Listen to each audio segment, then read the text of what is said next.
In December of 1974, the U.S. government made Third World population reduction a central national security issue. The operation plan, titled National Security Study Memorandum 200, was simply a regurgitation of the British Commission on Population created by King George VI of England in 1944, which openly stated that populous Third World nations posed a threat to the international elite's monopoly of global power. The Kissinger-authored U.S. plan targeted 13 key countries where massive population reduction was called for. Kissinger recommended that IMF and World Bank loans be given on condition that nations initiate aggressive population control programs, such as sterilization. Kissinger also recommended that food be used as a weapon, and that instigating wars was also a helpful tool in reducing population. In 1972, the Nixon White House also implemented a eugenics policy, which was directed by George Herbert Walker Bush, then United States Ambassador to the United Nations. Bush advised China on the formulation of their one-child policy and directed the federal government to forcibly sterilize more than 40% of Native American women on reservations. The Bilderberg-dominated Club of Rome advocated environmentalism as the best front to implement population reduction. Western populations would accept serfdom if it was packaged as saving the earth.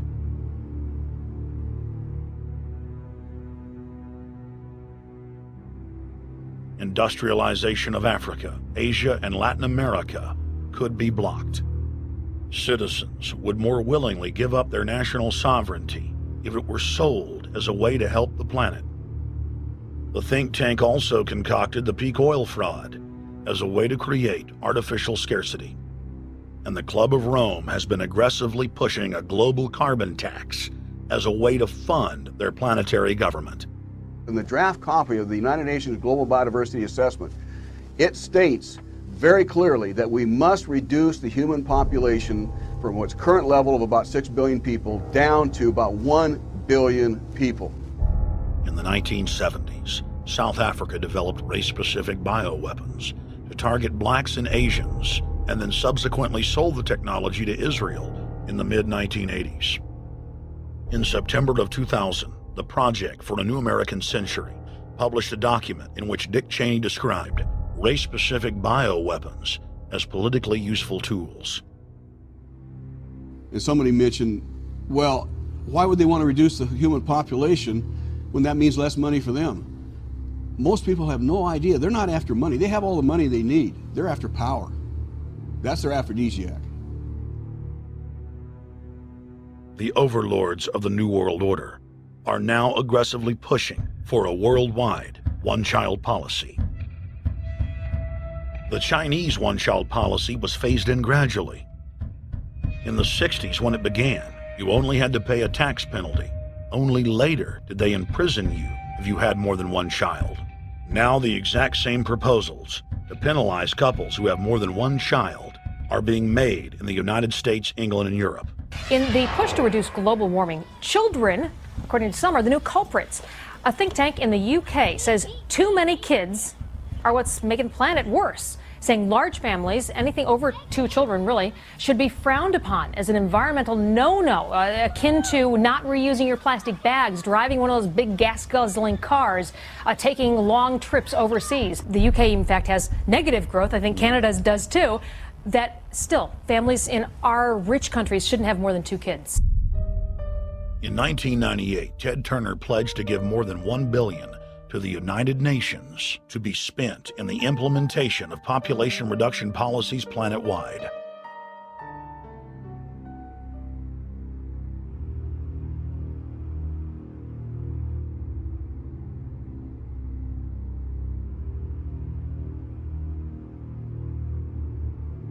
In 1999, the Bill and Melinda Gates Foundation gave $2.2 billion to Planned Parenthood, the United Nations Population Fund, and other population reduction groups. By 2007, the Gates had given more than $30 billion, almost exclusively to population control groups. The controlled corporate press cynically reported that the Gates were giving the money to help third world children. Bill and Melinda Gates were dethroned as the world's most generous philanthropists when their friend and fellow population reduction enthusiast, Warren Buffett, gave $37 billion to fund an army of population control groups. And I actually think the world will be much better when there's only 10 or 20% of us left. Dr. Eric Pianka. Prominent University of Texas biologist Dr. Eric Pianka, while receiving an award from the Texas Academy of Science, said that the worldwide AIDS pandemic was, quote, no good, it's too slow, and went on to laud the virtues of Ebola because it would kill 90% of the world population quickly. When his statements erupted into a national controversy, his graduate students defended him, stating that Pianka was too conservative and that all humans should be killed. But most frightening was the fact that in a crowd of over 1,000 prominent scientists, local newspapers reported that 95% of those in attendance gave Pianka sustained standing ovations every time he extolled the virtues of mass-culling microbes and man's destruction.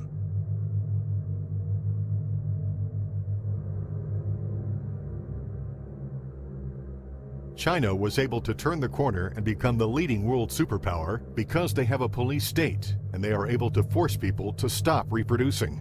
Dr. Eric R. Pianka. The eugenics movement has now shaken off much of its Nazi baggage and is using people's legitimate concern about the environment as a cloak to conceal their real agenda. Everyone wants to breathe clean air and have good water. But the controllers of the environmental movement have done nothing but co-opt people's concerns and parlay it into support for global policies that further destabilize the third world and create untold misery. Phony environmental and conservation groups are now the biggest private landowners in the world. They lobby government to take property away from local populations, only to develop it themselves later. When the U.S. military dumps millions of gallons of nerve gas on the east coast of the U.S., they don't say a word. Thousands of companies are creating transgenetic cross-species hybrids, splicing plants, animals, and insects, and releasing the new organisms into the global biosphere, vandalizing the very genetic code of the planet. And large environmental organizations do nothing.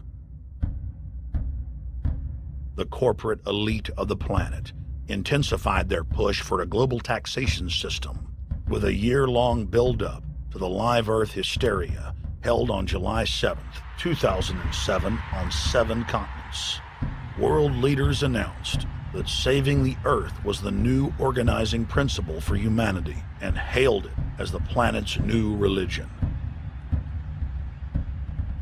They claimed that CO2, which plants breathe, was killing the Earth, and that we must reduce the number of children we have to curtail our carbon footprint.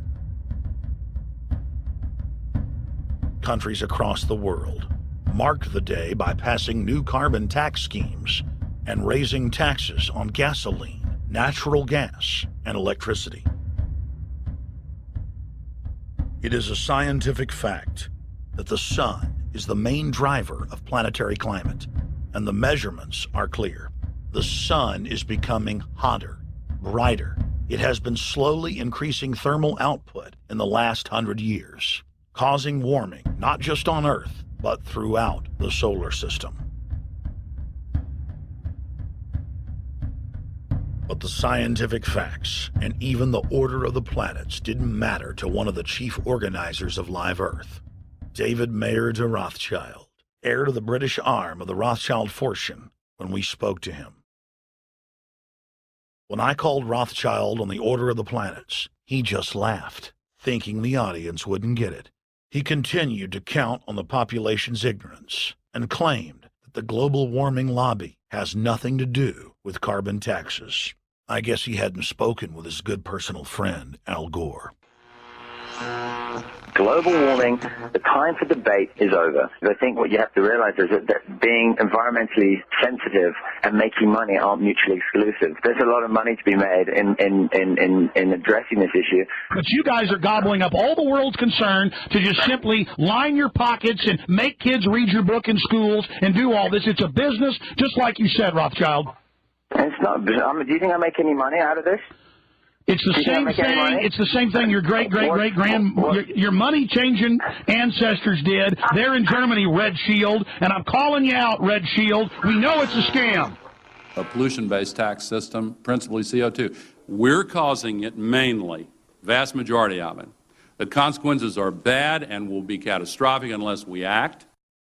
The polar ice caps of Mars are receding at several miles a year, much faster than ours, and that the moons of Saturn and Jupiter are melting. In fact, several of their moons were ice and are now liquid seas. Now, how are SUVs causing that, David Rothschild? That's because those planets are closer to the sun, my friend. No, Jupiter and Saturn are not closer to the sun. Neither is Mars. Yes, sir. I think you'll find, right, that the very simple matter, and what I wanted to say, and this is my final point, forget your taxation theory, because actually it's not taxation. Put a price on the carbon. A tax is the best way. Cap and trade can also do it. If there were a carbon-based tax, would there be a need for an economy-wide cap and trade system? They are not either or. We can do both. I am in favor of both.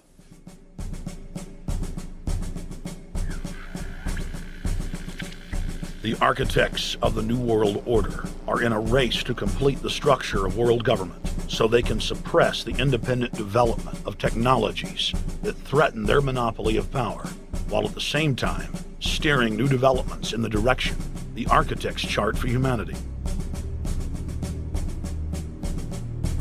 The technocrats call their governing system the final revolution because in the past, empires were enforced militarily. Now enforcement is primarily psychological and economic, and society itself is a construct of the elite who operate outside the controlled paradigm and control the civilization within, just as a child maintains the environment of a fish tank. We are like lab rats living out our entire existence, never questioning the confines of the cage or the scientists who experiment on us.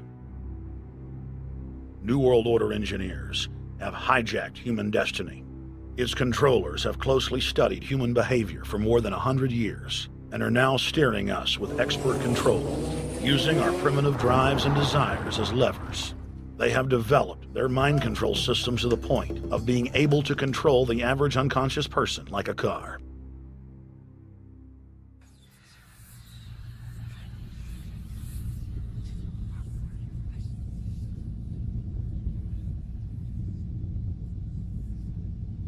Eugenics dominated the 20th century.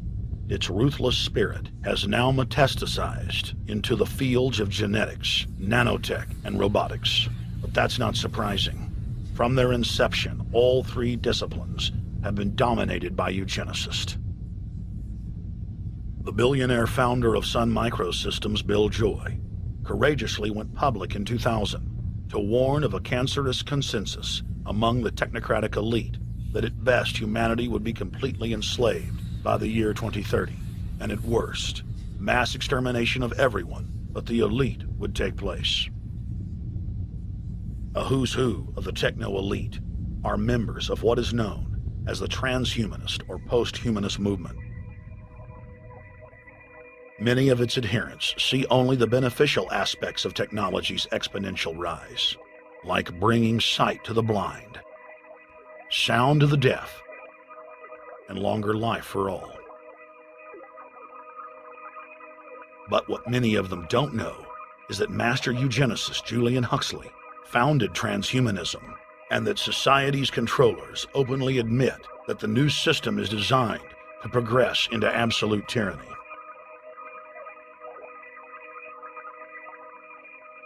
Leading transhumanist Ray Kurzweil boasts that technological advancements will allow those that can afford it to live forever, but admits that most won't be able to keep up with the new master race. The drive for world government is now all about who will control and have access